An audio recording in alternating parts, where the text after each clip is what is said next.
there's a chance that your video is in an alternate format that's using a different type of pull-down. There's other ones to look at. 5:4 pull-down, Panasonic's advanced pull-down, and another is Sony's Cineframe.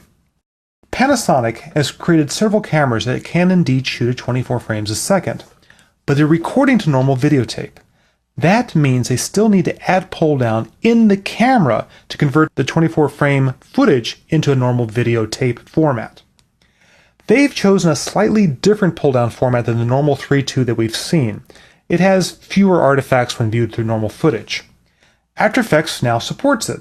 Let's see what this clip looks like. First, if we open it in the QuickTime player and step through it by hitting the right arrow, we're seeing interlacing artifacts on some frames and not seeing on others. But you're seeing a different pattern. We're seeing a whole frame, one split. Whole, one split. That's advanced pull down, where you're seeing 4 whole frames and 1 split instead of 3 whole frames and 2 splits of normal pull down. If you open the interpret footage dialog for this particular clip and you say guess 3 pull down, After Effects will not guess correctly, and you notice it did not set these pop-ups. You can always try guess 24 PA, advanced pull down. And in this case, After Effects does indeed guess lower field first and pick to phase for the pull down. If you're pretty well convinced that it came from a Panasonic camera with advanced pull down and After Effects did not guess correctly, you can do the same thing as you did before. Choose the field order, then go ahead and try the different pull down phases till you find one that works. Okay. Another unusual format out there is Sony Cineframe, and this is appearing in their HDV cameras. Let's go ahead and open a frame of that footage. Now, this is high-def footage, that's why it's filling my screen. We'll go ahead and step through it, and we'll see some unusual patterns in the movement here. There's one step, another step, we see some interlacing, another step, interlacing, another step, whole. So we got whole, split, split, whole. Seems like normal pull down, but notice as I step through this footage that some frames seem to jump much more than others. Like this is a big jump here, and there's a small jump. Small jump, big jump. This is because Sony is doing something very unusual to create this pseudo pull-down footage. They're actually starting with 60 field a second interlaced footage and picking which fields to use to fake the impression of 24 frame a second pull-down footage. It's a very complex formula, and actually Adam Weld, who's a real guru on video technical issues, has a whole web page on this subject. The link is up on your screen right now, and I suggest you go visit it. Now there is, as I mentioned earlier, a strange form of pull-down called 5:4 pull-down, and you're most likely to find this on very cheaply transferred footage, such as old public domain or military archive footage. I've simulated it here by re-rendering a piece of ArtBeats footage to have it. Let's go ahead and look at it both ways, with and without fields. If I just double-click to open up the QuickTime viewer, where I don't have any processing, I'm viewing every frame. Okay, initially I don't see any teeth that indicate interlaced footage. I'll step through one frame, and it's repeated. Okay, that's kind of interesting. Let's step to another frame.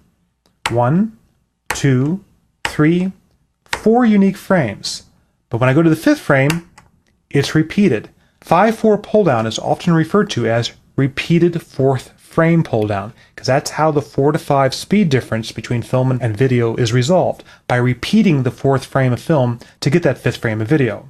2, 3, 4, repeated 4th. 1, 2, 3, 4, repeated 4th.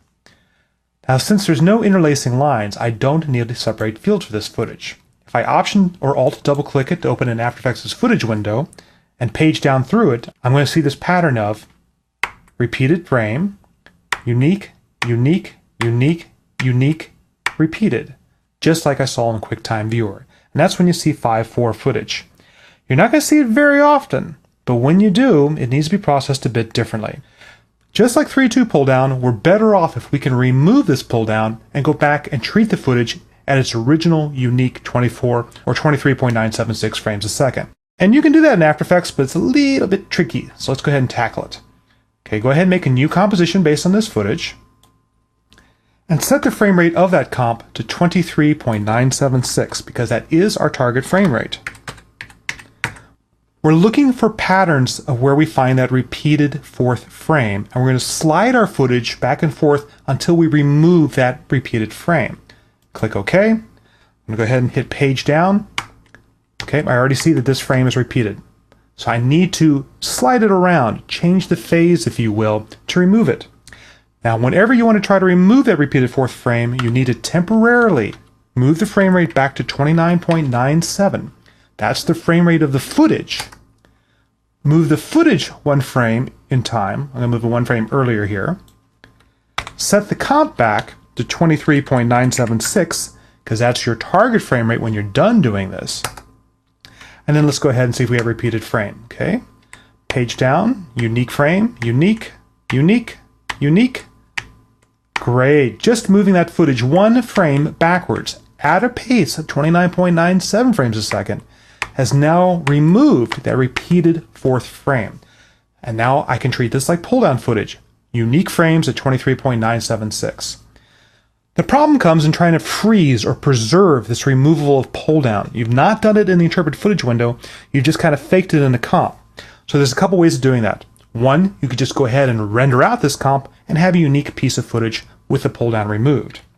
Secondly, an alternate approach is in After Effects. You can open up the composition settings, go to the Advanced tab, and click this little feature called Preserve Frame Rate when nested or in render queue. That freezes the frame rate of this footage and will keep intact this little removal trick that you've done. Now use this comp, not the footage itself, in any other comps where you finally want to edit it, process it, and layer things on top of it. Click OK, and life is good.